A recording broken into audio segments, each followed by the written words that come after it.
नमस्ते।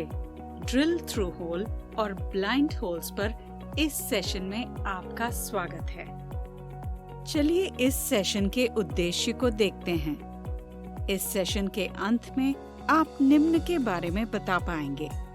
Vernier height gauge का उपयोग करके ड्रिल होल सेंटर्स को मार्क करना, ड्रिलिंग मशीन में सही स्पिंडल स्पीड सेट करें, ड्राइंग के अनुसार होल में ड्रिल करना, ब्लाइंड होल को ड्रिल करने के लिए डेप्थ बार सेट करना, आवश्यक डेप्थ साइज में ब्लाइंड होल ड्रिल करना। आइए अब इस ऑपरेशन के लिए आवश्यक मटेरियल्स और टूल्स पर नजर डालते हैं। Drilling machine, drill bits,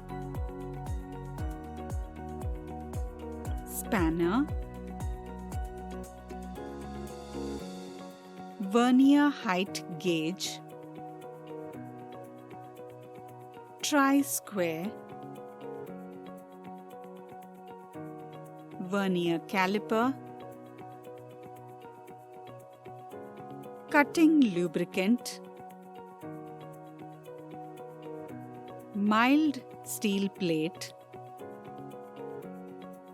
cutting fluid applicator या स्प्रेयर कटिंग फ्लूइड अप्लाई करने के लिए, rough file,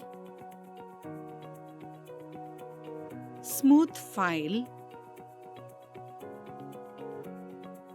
steel rule, marking chalk, metal brush, drill chuck की। अब हम ड्रिल थ्रू होल और ब्लाइंड होल्स के ऑपरेशन के क्रम को देखते हैं। चोटों से बचने के लिए ब्लाइंड होल्स ड्रिल करते समय सुरक्षा उपकरण पहनना सुनिश्चित करें और एक सुरक्षित कार्य वातावरण बनाए रखना भी सुनिश्चित करें। सबसे पहले रॉ मटेरियल के साइज की जांच करें।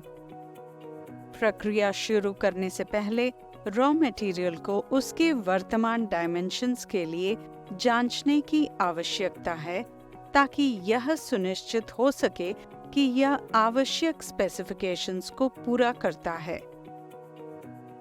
पैरेललिज्म और परपेंडिकुलरिटी बनाए रखने के लिए धातु को 60 क्रॉस 60 क्रॉस 19 मिलीमीटर के साइज में फाइल करें और समाप्त करें।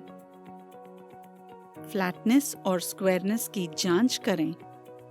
मेटल को आवश्यक साइज में शेप करने के बाद सतहों की फ्लैटनेस और स्क्वायरनेस को एक ट्राई स्क्वायर का उपयोग करके जांचने की आवश्यकता होती है ताकि यह सुनिश्चित हो सके कि वे स्वीकार्य सहनशीलता सीमा यानी एक्सेप्टेबल टॉलरेंस लिमिट्स के भीतर हैं। इसके अलावा वर्नियर कैलिपर का उपयोग करके डायमेंशंस की जांच करें। मार्किंग मीडिया लागू करें। रॉ मटेरियल पर चॉक से समान रूप से मार्क लगाएं।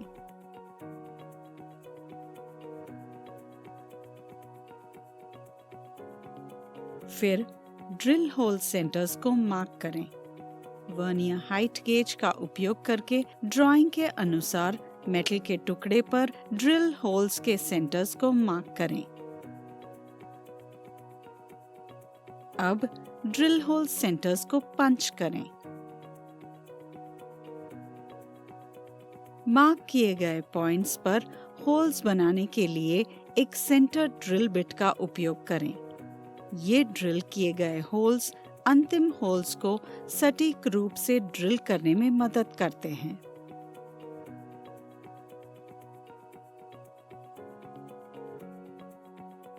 ड्रिलिंग मशीन में जॉब को पकड़ें।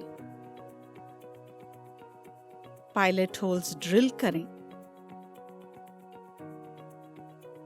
सेंटर ड्रिल्स के साथ थ्रू और ब्लाइंड होल्स दोनों के लिए पायलट होल्स बनाने के लिए 6 मिलीमीटर डायमीटर वाली ड्रिल बिट का उपयोग करें।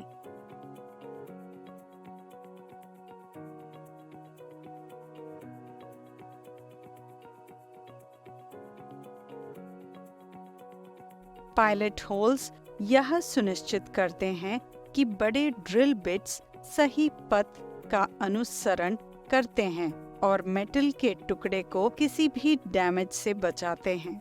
होल के माध्यम से ड्रिल करें। इसके बाद ड्रिल बिट को 8.5 मिलीमीटर डायमीटर से बदलें और होल के माध्यम से ड्रिल करें। थ्रू होल्स मेटल के टुकड़े तक सभी तरह से जाते हैं।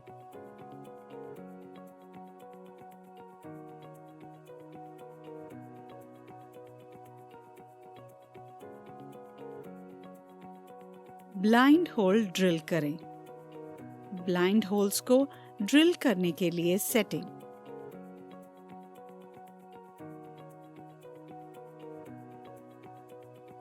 थ्रू होल्स को ड्रिल करने के बाद ड्रिल बिट को 10.5 मिलीमीटर डायमीटर से बदलें और ब्लाइंड होल को 14 मिलीमीटर की आवश्यक गहराई तक ड्रिल करें।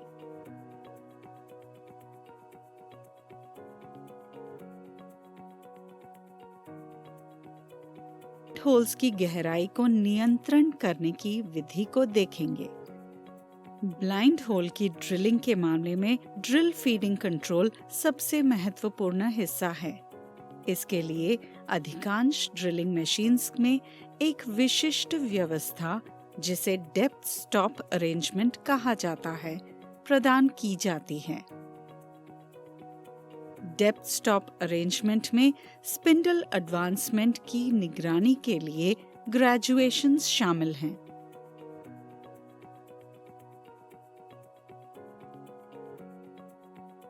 सामान्य तौर पर ब्लाइंड होल डेप्थ की टॉलरेंस 0.5 मिलीमीटर सटीकता तक दी जाती है।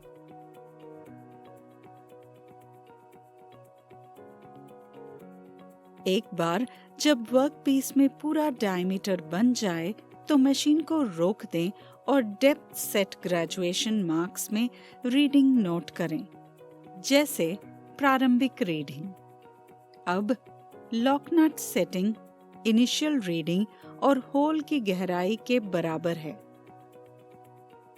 स्टॉप को इस तरह से समायोजित करें कि वह लॉक नट सेटिंग रीडिंग के बगल में खड़ा हो और इस स्थिति में लॉक नट को कस लें। सेटअप को परेशान किए बिना होल को ड्रिल करने और ड्रिल को फीड करने के लिए ड्रिलिंग मशीन शुरू करें। ड्रिलिंग तब तक जारी रखें जब तक लॉक नट आर्म तक न पहुंच जाए, ताकि आवश्यक गहराई तक ड्रिल किया जा सके। एक बार जब सभी ड्रिलिंग पूरी हो जाए तो किसी भी रफ एजेस को स्मूथ करने और ड्रिल किए गए होल्स और मेटल की सतहों से बर्स को हटाने के लिए एक फाइल का उपयोग करें। यह एक साफ और पॉलिश फिनिश सुनिश्चित करता है। तेल की एक पतली परत लगाएं और इसे सुरक्षित रखें। अंत में मेटल के टुकड़ों को रस्ट और करोशन से बचाने के लिए हम सभी सतहों पर तेल की एक पतली परत लगाएंगे। यह प्रिजर्वेशन स्टेप यह सुनिश्चित करता है कि तैयार उत्पाद अच्छी स्थिति में रहे। आइए चर्चा किए गए मुख्य बिंदुओं पर दोबारा गौर करें। मेटल को आवश्यक साइज में फाइल करें। वर्नियर कैलिपर के साथ ट्राई स्क्वायर और साइज के साथ फ्लैटनेस और स्क्वायरनेस की जांच करें। स्पेसिफिकेशन के अनुसार ब्लाइंड होल्स के लिए होल्स को ड्रिल करें। अब हम इस सेशन के अंत तक पहुंच गए हैं। आशा है कि आपने ड्रिल थ्रू होल और ब्लाइंड होल्स के बारे में अच्छी समझ पाई है। अगले सेशन में देखते हैं।